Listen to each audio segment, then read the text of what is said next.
അർജുന്റെ മൃതദേഹം വിലാപയാത്രയായി വീട്ടിലേക്ക് വന്നുകൊണ്ടിരിക്കുകയാണ്. വഴിയിലുടനീളം അന്തിമോപചാരം അർപ്പിക്കാനായി, അന്ത്യാഞ്ജലി അർപ്പിക്കാനായി നിരവധി പേർ കാത്തു നിൽക്കുന്നുണ്ട്.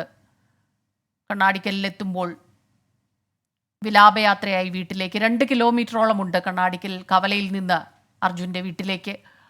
അവിടേക്ക് വിലാപയാത്രയായി കൊണ്ടുപോകാനാണ് തീരുമാനം. ഇപ്പോൾ അതിനായുള്ള ഒരുക്കങ്ങളെല്ലാം പൂർത്തിയായിരിക്കുന്നു. നിയന്ത്രണങ്ങൾ ഏർപ്പെടുത്തിയിട്ടുണ്ട്. അഭിജിത്ത് മുഴക്കുന്ന് ചേരുന്നുണ്ട് നമുക്കൊപ്പം വിവരങ്ങളുമായി. അഭിജിത്ത് ഇപ്പോൾ എവിടെയാണ് നിൽക്കുന്നത്? എല്ലായിടങ്ങളിലും വളരെ ദൂരെ നിന്ന് പോലും ആളുകൾ പുലരും മുൻപേ എത്തി കാത്തിരിക്കുന്ന കാഴ്ചയാണ് നമ്മൾ കണ്ടുകൊണ്ടിരിക്കുന്നത്. അഭിജിത്ത് നിൽക്കുന്നിടത്തെ വിവരങ്ങൾ എന്താണ്?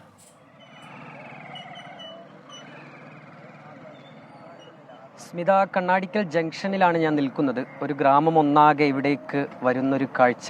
അവസാനമായി ഒരു നോക്ക് അർജുനെ കാണാൻ, അന്ത്യാഭിവാദ്യം അർപ്പിക്കാൻ ഒരു നാടൊന്നാകെ ഇവിടേക്ക് എത്തുന്ന കാഴ്ചയാണ് നമുക്ക് കാണാനുള്ളത്. അർജുനെ ഒരുപാട് സ്നേഹിച്ച, അർജുൻ തിരിച്ച് സ്നേഹിച്ചൊരു നാടാണിത്. കണ്ണാടിക്കൽ ഗ്രാമത്തിൻ്റെ ഓരോ പ്രവർത്തനങ്ങളിലും അതിൻ്റെ ഓരോ വളർച്ചയിലും അർജുനൊപ്പം നിന്ന ഒരു നാടാണിത്. നേരത്തെ പലരും പറഞ്ഞതുപോലെ തന്നെ ഈ നാടിൻ്റെ പല പ്രവർത്തനങ്ങളിലും പൊതുപ്രവർത്തന രംഗത്തുൾപ്പെടെ വലിയ സജീവമായിരുന്നു അർജുൻ. അത് പാർട്ടി പ്രവർത്തനങ്ങളിലാണെങ്കിലും യുവജന സംഘടനകളുടെ പ്രവർത്തനങ്ങളിലാണെങ്കിലും വളരെ ഒരു താല്പര്യം എടുത്തുകൊണ്ട് അതിനെ മുന്നിട്ടിറങ്ങിയ ഒരു പ്രവർത്തകൻ, അല്ലെങ്കിൽ ആ രീതിയിൽ ഇടപെടലുകൾ നടത്തിയ ഒരാൾ, അങ്ങനെയുള്ള ഒരാളെയാണ് ഈ നാടിന് നഷ്ടമാകുന്നത്.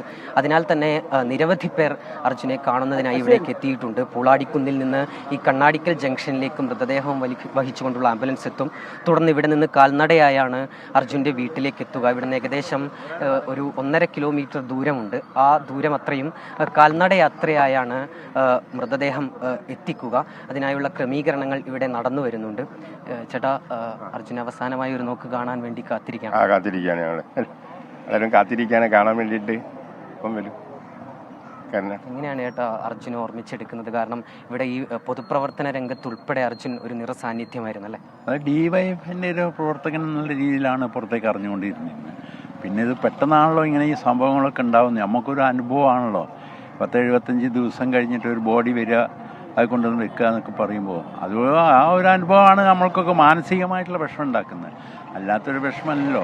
ഒരു വീട്ടിലൊരു കുട്ടിയെ ഒറ്റയ്ക്ക് ഇട്ടിട്ട് ആ വണ്ടിയിൽ നിന്ന് കിട്ടുന്ന സാധനങ്ങളൊക്കെ കാണുമ്പോഴാണല്ലോ നമ്മൾ ഓർമ്മ പുതുക്കുന്നത്. കുട്ടിക്ക് കളിക്കാനുള്ള കളിപ്പാട്ടങ്ങളൊക്കെ വാങ്ങി വണ്ടിയിൽ വെച്ച് ആ വണ്ടിയാണല്ലോ പോകുന്നത്, പുറത്തേക്ക് പോകുന്നത്. പുഴയിൽ പോയി തപ്പുന്നത് കിട്ടും കിട്ടില്ല എന്ന് പറഞ്ഞാൽ അവസാനം മൃതശരീരത്തിൻ്റെ ഭാഗം തന്നെയെങ്കിലും കുറച്ചെന്നെങ്കിലും കിട്ടിയല്ലോ. വീട്ടുകാർക്കൊരു സമാശ്വാസമാണല്ലോ കിട്ടുന്നത്. അത് കിട്ടിക്കഴിയുമ്പോൾ അതിൻ്റെ ഒരു സുഖം വീട്ടിൽ ചെല്ലുമ്പോൾ പിന്നേക്കുള്ളൊരു സുഖവും പിന്നെയാണല്ലോ കാണുന്നത്. അത്രയും അതാണ്. ഏതായാലും ഇപ്പോൾ 1 മണിക്കൂർ കൂടെ വെയിറ്റ് ചെയ്യണം. 8 മണിയാകുമ്പോഴത്തേക്ക് ഇവിടെ എത്തുണ്ടാവുള്ളൂ. ഞാൻ ഇപ്പോൾ മിനിസ്റ്ററെ വിളിച്ചിട്ടുണ്ടായിരുന്നു. മിനിസ്റ്റർ ബോഡീൻ്റെ കൂടെ ഉണ്ട്. മിനിസ്റ്റർ ഇപ്പോൾ എത്തും. 8 മണിയാകുമ്പോഴത്തേക്ക് ഇവിടെ എത്തും. ഇപ്പോൾ മൂരാട് പാലം കഴിഞ്ഞിട്ടേ ഉള്ളൂ എന്നാണ് മിനിസ്റ്റർ പറഞ്ഞത്. ഇത്രയും ഈ നാട് ഒന്നാകെ അർജുന് വേണ്ടി കാത്തിരുന്നൊരു തുടക്കമുണ്ടായിരുന്നു. വീട്ടുകാരെ പോലെ തന്നെ അർജുനെ സ്വന്തമായി കണ്ട് ആ രീതിയിൽ കേരളക്കര ഒന്നാകെ കാത്തിരുന്നു. ഇപ്പോൾ ഒരു ചേതനയേറ്റാണ് അർജുൻ ഇവിടേക്ക് എത്തുന്നത്. എന്തൊക്കെ ചെയ്യാൻ നമ്മൾ അവരുടെ കുടുംബത്തോടൊപ്പം നമ്മളും ആ ദുഃഖത്തെ പങ്കുചേരുക. അപ്പം പറഞ്ഞ മാതിരി തന്നെ ഇപ്പം വടകര എത്തിയിട്ടുള്ളൂ. ബോഡി 1 മണിക്കൂർ കൊണ്ട് കഴിഞ്ഞാൽ തന്നെ ഇവിടെ എത്തുന്നതാണ് പറയുന്നത്. കാണാം. 1 ദിവസം 21 ദിവസം കഴിഞ്ഞിട്ടല്ലേ വരുന്നത്. ആ രീതിയിലാണ് സ്മിത. ഇവരെല്ലാവരും ഇവിടെ കാത്തിരിക്കുകയാണ് കണ്ണാടിക്കൽ ജംഗ്ഷനിൽ. ഒരുപക്ഷെ ആ അവസാനത്തെ യാത്ര അത് എത്രത്തോളം വൈകാരികമായിരിക്കുമെന്നുള്ളത് നമുക്ക് ഊഹിക്കാൻ സാധിക്കില്ല. കാരണം അർജുൻ അർജുൻ വളർന്ന ഒരു നാടാണിത്.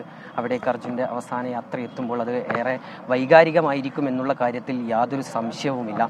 നമുക്ക് ഓർമ്മയുണ്ട്, ആദ്യഘട്ടത്തിൽ അർജുനായുള്ള തിരച്ചിൽ നിർത്തിവെച്ചൊരു സമയമുണ്ടായിരുന്നു.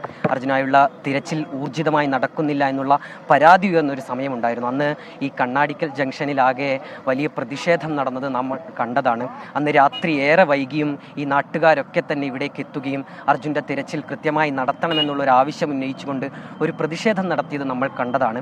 അന്ന് ആ രീതിയിൽ ഈ കണ്ണാടിക്കൽ നാട് ഒന്നാകെ പറഞ്ഞ പോലെ തന്നെ നാട് അർജുന് വേണ്ടി കാത്തിരിക്കുകയാണ്. അർജുൻ്റെ മൃതദേഹം വഹിച്ചുള്ള വിലാപയാത്ര കോഴിക്കോട് കണ്ണാടിക്കലിലെ വീട്ടിലേക്ക് എത്തിച്ചേർന്നുകൊണ്ടിരിക്കുകയാണ്. അവിടെ ഇപ്പോൾ തന്നെ റോഡിനിരുവശവും നിരവധി ആളുകൾ എത്തിയിട്ടുണ്ട്. അർജുൻ്റെ വീട്ടിലും വലിയ ജനസഞ്ചയമുണ്ട്. അർജുൻ ഒരു നോക്ക് കാണാൻ, അന്തിമോപചാരം അർപ്പിക്കാൻ അവർ നേരത്തെ തന്നെ അവിടെ എത്തിയിട്ടുണ്ട്.